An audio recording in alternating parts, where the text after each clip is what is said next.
आज भी कुछ हुआ है भाभी जी? रिंकी, शालिनी की कामवाली उससे पूछती है। कुछ नहीं हुआ, तू अपना काम कर, शालिनी कहते हुए रसोई से बाहर चली गई। उसकी आंखें लाल और सूजी हुई थी। जिस मुंह को उसने दुपट्टे से पल्ला रख के ढक रखा था, उसमें से उसके गालों पर पड़े निशान उसकी कहानी बयां कर रहे थे। उसका शरीर उसका साथ नहीं दे रहा था, जैसे थक गया हो। फिर भी उसने सब घर वालों का नाश्ता बनाया। शालिनी सोफे पर बैठकर अपनी 6 साल की बेटी को एकटक देख रही थी, लेकिन आज उसकी आंखों के सामने अपनी बेटी की वो तस्वीर बार बार उभर रही थी। जब कल रात उसे पीटते देखकर उसकी बेटी रोते हुए इधर उधर भाग के कह रही थी, दादी आप पापा को बोलो ना, मम्मी को ना पीटे। बुआ आप चलो ना, पापा मम्मी को बहुत मार रहे हैं। फिर वो अपने पापा से बोली, पापा प्लीज मम्मी को छोड़ दो। लेकिन विवेक अपने गुस्से में कहाँ किसी की सुनता है। उसकी आंखों में आंसू आ गए और वो फपक के रोने लगी। तभी रिया के छोटे छोटे हाथों ने उसे समेट लिया। माँ आप मत रो, जब मैं बड़ी हो जाऊंगी मैं पापा को बहुत डांटूंगी। शालिनी कुछ देर उसे गले लगा के रोती रही, फिर अपने आप को संभालते हुए बोली, जाओ आप अपने कमरे में बैठकर पढ़ लो। रिया के वहां से जाते ही शालिनी अतीत की यादों में खो गई। कितने अरमानों से शालिनी की शादी उसके माँ बाप ने विवेक के साथ की। शालिनी के माता पिता बहुत ही संस्कारी थे और उतने ही सीधे भी। शालिनी को विवेक ने एक शादी में देखा था, जिसके बाद से ही वो 2 साल तक उसके घर वालों के पीछे पड़ा रहा शादी के लिए। शालिनी उस वक्त एमए फर्स्ट ईयर में ही गई थी। वो अपनी पढ़ाई पूरी करना चाहती थी, इसीलिए उसने शादी के लिए मना कर दिया था। विवेक अपने घर वालों को भेजता रहा रिश्ते को हाँ करवाने के लिए। ये सब देखकर कई बार शालिनी की माँ बोल पड़ती, कितना पीछे पड़ा है वो तेरे, अभी मना करने के बावजूद भी कहीं शादी नहीं करना चाहता। भाई हमें तो लड़का भा गया, तू हाँ करे तो हम भी हाँ कहें, खुश रखेगा वो तुझे। शालिनी की पढ़ाई पूरी होते ही रिश्ते को हाँ कर दिया। शादी के 10 दिन बाद ही उसके गाल पर पहले थप्पड़ ने ही उसके प्रति विवेक के प्यार का इजहार कर दिया था। छोटी सी बात तो थी। जब विवेक की माँ ने कहा, भाई पता नहीं विवेक हमारी गुड़िया इतना काम करती है, लेकिन पता नहीं लोग अपनी लड़कियों को काम करना नहीं सिखाते क्या? तेरी जिद की वजह से शादी कर दी तो क्या अब हमें बहू का सुख भी नहीं मिलेगा? विवेक बोला, शालिनी माँ क्या कह रही है? ऐसा कौन सा काम है घर में जो तुमसे नहीं हो पाता? इससे पहले शालिनी कुछ बोलती, सासू माँ बोली, अब ये तो कहेगी मैं काम करती हूँ और तू भी इसकी खूबसूरती पर लट्टू होकर हाँ में हाँ मिला देगा। चल गुड़िया काम शुरू करें हम तो। आह मेरे पैरों का दर्द। लेकिन कहते ही शालिनी के कान और दिमाग सुन हो गया। उसे समझ नहीं आया क्या हुआ। विवेक बोला, सुबह सुबह दिमाग खराब कर दिया। सिर्फ खूबसूरती से काम नहीं चलेगा मैडम, अपनी जिम्मेदारियां समझो और आज के बाद ये सब कलेश नहीं चाहिए मुझे। कहते हुए विवेक ऑफिस चला गया। वो पहला थप्पड़ था जो उस दिन शालिनी को गाल पर नहीं उसकी आत्मा पर पड़ा था।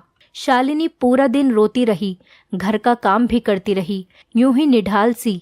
लेकिन किसी ने उसे ये भी नहीं पूछा कि खाना खाया कि नहीं। किसी ने 2 शब्द प्यार से भी नहीं बोला।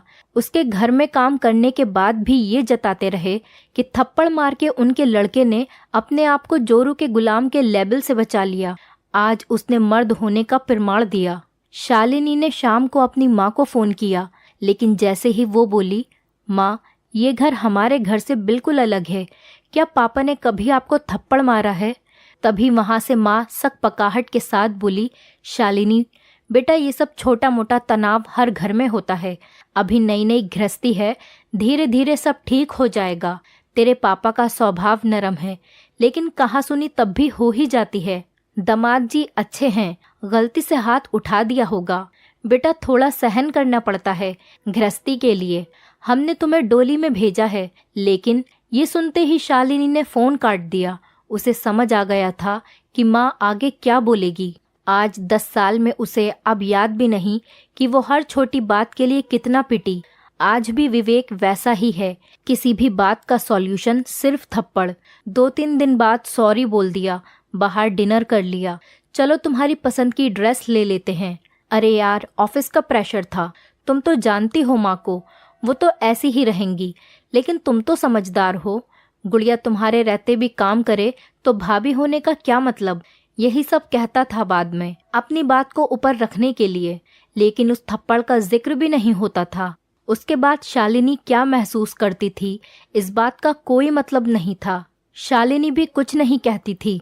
उसे डर रहता था कि अभी अभी बात संभली है, कहीं मेरे कुछ कहने से फिर किसी बात पर विवेक नाराज न हो जाए या फिर मारपीट हो जाए।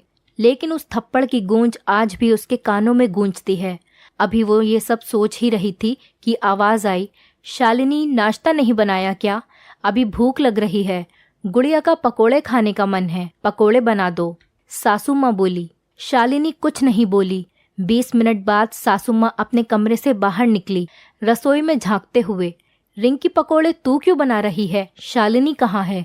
सासू माँ बोली, भाभी की तबीयत ठीक नहीं है, मैं बना रही हूँ, वो भी आराम से खा लेंगी माँ जी। रिंकी बोली, अब बताओ, ये तो नखरे हैं इसके। ड्राइंग रूम की तरफ आते हुए शालिनी को देख के बोली, क्या बात हो गई? अब सोफे से नहीं उठोगी क्या? क्यों गुस्सा दिलाती हो विवेक को? विवेक कहाँ है? विवेक के कमरे की तरफ जाते हुए, उठ जा बेटे, तू उठेगा शायद तभी नाश्ता मिले हमें। महारानी सोफे पे बैठी है, तेरी तो जिंदगी बर्बाद हो गई, रोज की किचकिच है इस घर में। विवेक बिस्तर से उठा। इसकी तो गुस्से में कमरे से बाहर निकला ही था कि तभी शालिनी की नज़र रिया पर पड़ी, जो अपने कमरे के दरवाजे से छुप के देख रही थी, जैसे उसकी आंखें उससे कह रही हों, माँ मुझे डर लग रहा है अब तो। शालिनी रिया की आंखें देखकर सिहर उठी। एक अजीब सा एहसास था वो। विवेक ने जैसे ही हाथ उठाया तभी शालिनी ने अपना मोबाइल टीवी पर पटका। उसका ये रवैया देखकर विवेक बोला, क्या पागल औरत है, टीवी तोड़ दिया, अब क्या इसका पैसा तेरा बाप देगा? विवेक का ध्यान उसकी तरफ से हटा और टूटा मोबाइल और टीवी देखने लगा हाथों में उठा के। हे राम, कितना नुकसान हो गया। कुछ अक्ल है कि नहीं तुझे शालिनी? सासू माँ बोली, लेकिन जैसे आज तो शालिनी कुछ और ही थी। चिल्लाकर बोली, बस कीजिए आप लोग, 10 साल में आज आपका टीवी टूटा तो नुकसान हो गया। 10 साल में इस घर में मेरे शरीर से लेकर आत्मा तक टूट के बिखर गई, वो नुकसान नहीं है? वो आज तक किसी ने नहीं गिना। मेरी बेटी के आंसुओं और उसके छोटे से मन पर जो जोर पड़ा वो किसी ने नहीं गिना।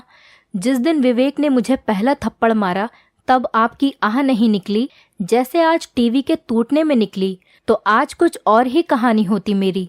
और विवेक, तुमने जैसे इन टूटी हुई चीजों को देखा, वैसे एक जीते जागते इंसान का टूटना तुम कैसे नहीं देख पाए? तुम्हारी टूटी हुई चीजों की कीमत तो मेरे पापा मांगने पर भी दे देंगे, लेकिन मेरे टूटने की कीमत कौन देगा? तुम्हारी माँ? दे पाओगे तुम? मेरी माँ ने कहा था धीरे धीरे सब ठीक हो जाएगा, और उस ठीक होने का मैं पिछले 10 साल से इंतजार करती रही हूँ। कितनी बेवकूफ़ थी मैं। तुम्हें तो मुझे मार पीट कर अपने मर्द होने का एहसास मिलता हो, लेकिन मुझे अब और सहन करके तुम्हारे घर की अच्छी बहू होने का खिताब नहीं चाहिए। मैं अपनी बेटी के सामने अपने आप को कमज़ोर दिखाकर उसे कमज़ोर नहीं बना सकती। अगर अब मैंने सहन कर लिया तो कल को रिया भी किसी आदमी से पिटने को अपना भाग्य मान लेगी। ऐसा है, ज्यादा बोल रही है ना, तो निकल जा इस घर से अभी। विवेक बोला, मैं घर से निकल जाऊं? क्यों? अगर मैं एक बार अपनी आवाज को बुलंद कर दूं तो तुम्हें इस घर से निकलना पड़ेगा। बाहर निकलने की देर है तो बोलो मैं बाहर जाऊं, या तुम लोग अपनी गलतियों का पश्चाताप करोगे। और आज के बाद अगर मुझे किसी ने भी हाथ लगाया तो मजबूरन मुझे कानूनी अधिकार मांगने पड़ेंगे।